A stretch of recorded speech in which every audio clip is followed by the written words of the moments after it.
Have you ever stopped to think that every stone you step on might be hiding a secret that is millions of years old? Imagine holding in your hands not just a rock, but a piece of history frozen in time. Fossils are exactly that. They are windows to the past, keys that unlock stories of creatures and environments that no human eye ever witnessed. And today, I'm going to show you how fossils help us understand the past of the Earth. Stay with me until the end, because by the time we finish, you'll see fossils not as dusty museum pieces, but as living chapters of a book written over billions of years. Let's begin with the first question. What is a fossil? A fossil is any preserved evidence of past life. That could be a bone, a shell, a leaf imprint, or even the trail left by an animal that walked through mud millions of years ago. Some fossils are the hardened remains of organisms, while others are mere impressions. But all of them share one thing in common. They are time travelers, carrying information across unimaginable stretches of time. Now, why are fossils so important for understanding Earth's past? Think about it this way. Without fossils, our knowledge of prehistory would be like trying to solve a puzzle with almost all the pieces missing. We might know the Earth is old, we might know about rocks and mountains, but we wouldn't have the cast of characters that lived here long before us. Fossils are those missing pieces. They give faces, forms, and behaviors to the past. The first way fossils help us is by revealing what kinds of creatures lived in different eras. For example, when we find trilobite fossils in rocks, we know that those layers date back to ancient seas more than 500 million years ago. When we see dinosaur bones, we are immediately transported to the Mesozoic, an age dominated by reptiles. And when we uncover the teeth of ancient mammals, we know the stage is being set for our own arrival. Each fossil is like a ticket stamped with a date, telling us what world existed at that time. But fossils do more than identify creatures. They also reveal environments. Imagine finding the fossil of a fish in a desert. At first glance, that seems strange. But then you realize it means that desert was once covered by water, perhaps a lake or a sea. Or imagine uncovering the fossilized remains of a tropical plant in a place that is now frozen tundra. Suddenly, you understand that climate has shifted dramatically. Fossils are like snapshots of Earth's landscapes, showing us how continents moved, seas rose and fell, and climates warmed and cooled. One of the most powerful tools paleontologists use is something called the fossil record. Think of it as a library written in stone. Each layer of rock is a shelf, and each fossil is a book. By reading them in order, scientists can reconstruct a timeline of life. This is how we know about mass extinctions, like the one that wiped out the dinosaurs 66 million years ago.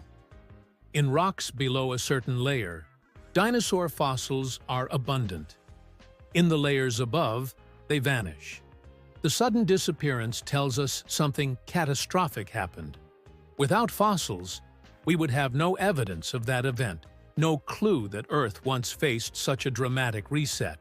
Fossils also allow us to study evolution in action.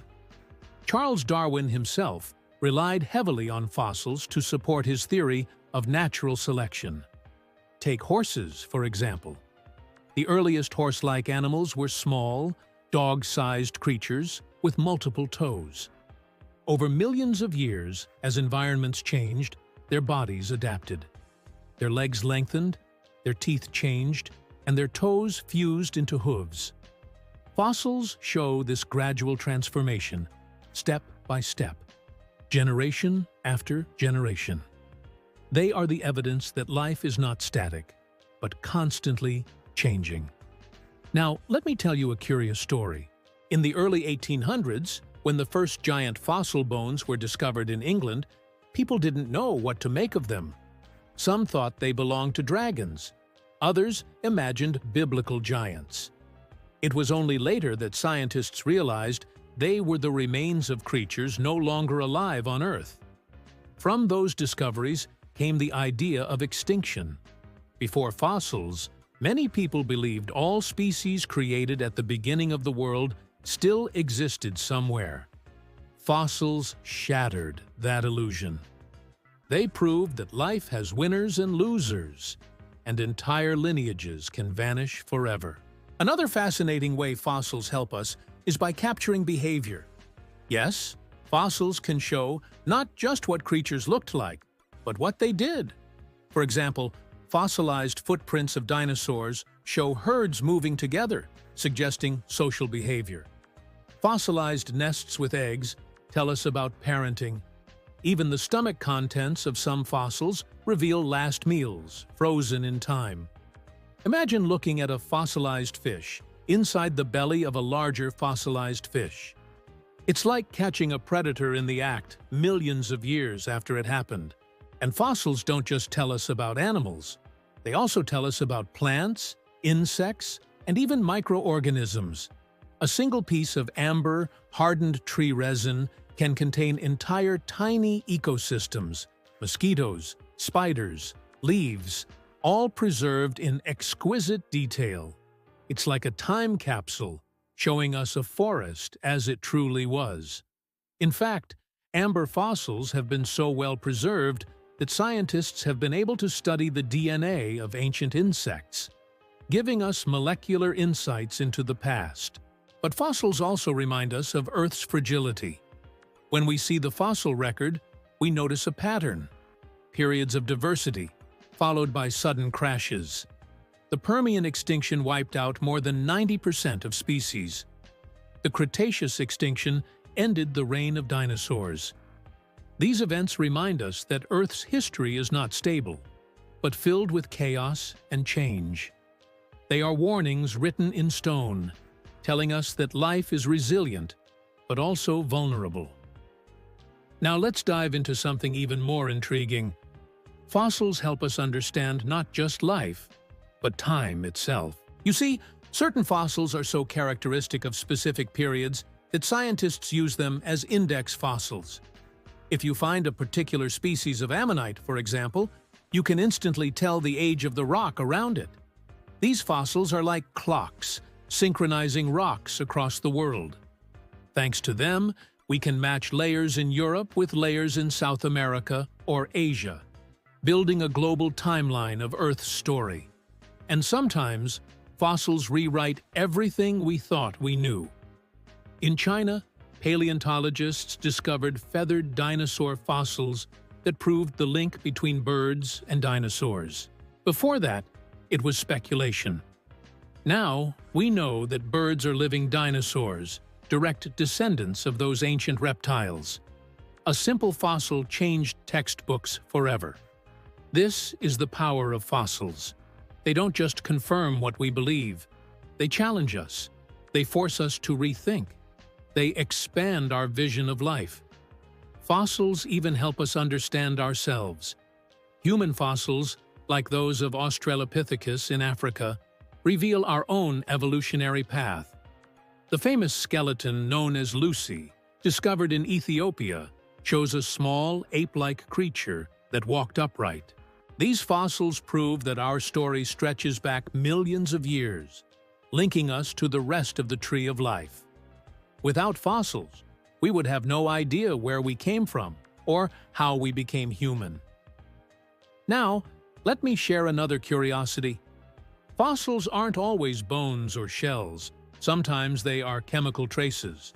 For example, certain molecules preserved in rocks can indicate the presence of ancient bacteria. These chemical fossils push the timeline of life back billions of years. Imagine that. Traces of life from a time when Earth looked nothing like today, when continents were forming and the atmosphere was barely breathable. Fossils whisper to us about those alien worlds. Of course, studying fossils isn't easy. Most living things never become fossils. In fact, fossilization is rare. A creature has to be buried quickly, protected from scavengers and decay, and then preserved under the right conditions. That means the fossil record is incomplete, like a book with many missing chapters. Yet even with those gaps, the story that emerges is astonishingly rich, and fossils continue to surprise us.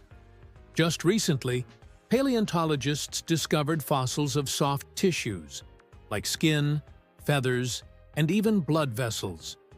These delicate remains open new windows.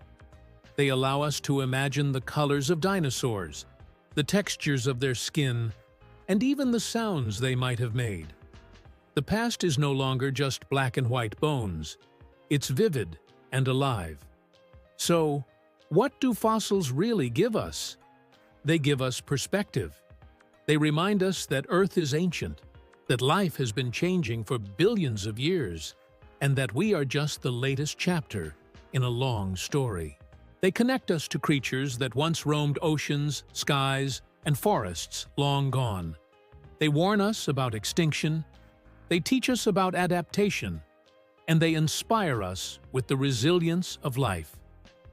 The next time you visit a museum and see a fossil behind glass, don't just walk by, stop for a moment. Imagine the world that creature lived in. Picture the seas, the forests, the skies of its time. Realize that without fossils, we would be blind to all of it. They are not dead rocks. They are voices from the past, still speaking to us if we are willing to listen. So now I ask you, did you ever imagine that fossils could reveal so much? They are more than curiosities. They are the storytellers of the Earth, the guardians of memory, the proof that life has been evolving and reshaping this planet long before us. And the next time you pick up a stone, remember, you might be holding a fragment of a tale that stretches back millions of years. If this journey into the fossil record sparked your imagination, share your thoughts in the comments. Tell me about fossils you've seen, about questions you still have, and about what fascinates you most. And don't forget to subscribe, because this is just one story among countless others waiting to be uncovered in the endless history of our world. Together, we'll keep exploring the mysteries written in stone.